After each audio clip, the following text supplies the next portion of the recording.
and I'm a student studying 11th standard. My question is, all the religions have limitations of clothing. Let me be specific to the women. But they've changed with time. But why is the burqa still the same? Why hasn't that changed with time? The brother said that by the passage of time, every religion has got clothing for women, but by the passage of time, the clothing keeps on changing. But why the Muslim women yet wear the burqa? As far as the clothing is concerned, brother, in Islam, there are 6 criteria for clothing. For the man, it's from the navel to the knee. That is the extent. It should be covered. For the woman, the complete body should be covered. The only part that can be seen are the face and the hands up to the wrist. There are certain scholars who say that even this should be covered. The remaining 5 criteria are the same for the man and the woman. The second is, the clothes they wear, it should not be so tight so that it reveals the figure, it should be loose. The third is, it should not be translucent or transparent so that you can see through. The fourth is, it should not be so glamorous so that it attracts the opposite sex. Fifth, it should not resemble that of the unbeliever. And sixth, it should not resemble that of the opposite sex. These are basically the 6 criteria. And most of these 6 criteria are even mentioned in the other scriptures. If you read the Bible, it's mentioned in the Bible in the book of Deuteronomy, chapter number 22, verse number 5. It says that the woman shall not wear clothes that will pertain to a man, and a man shall not wear clothes that will pertain to a woman. All those who do this, they are creating an abomination. It's further mentioned in the Bible in the 1 Timothy, chapter number 2, verse number 9, that the woman should be dressed up with shamefacedness and sobriety. They should not wear costly array, pearls and gold. And further it's mentioned in the 1 Corinthians, chapter number 11, verse number 5 to 6, that the woman that prayeth with the head uncovered, her head should be shaved off. There's no verse in the Quran and the Hadith which says that the woman who does not cover her head should be shaved off, but the Bible is stricter.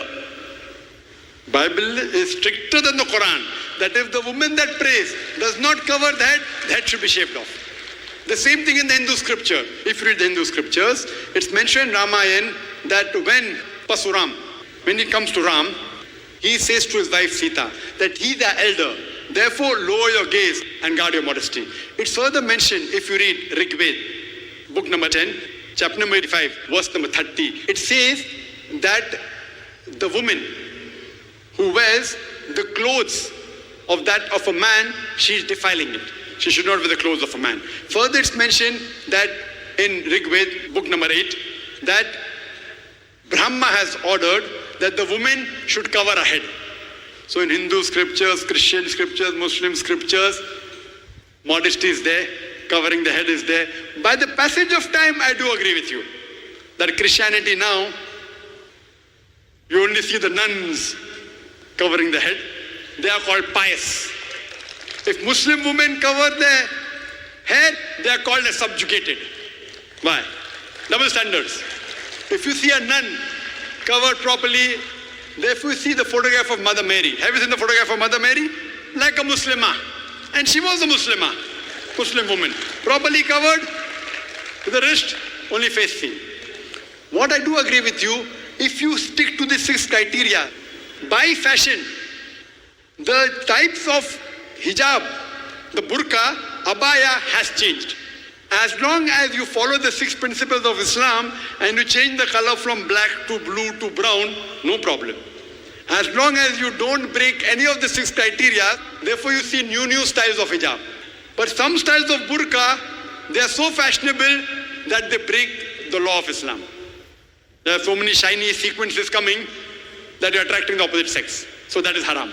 But otherwise, you want to wear red, you want to wear black color, no problem. People think black is compulsory. Black is not compulsory. If you wear black, maybe you may have to wash the burqa once in a week. If you wear white, you may have to wash every day. The choice is yours. You wear white and wash it every day. You wear black and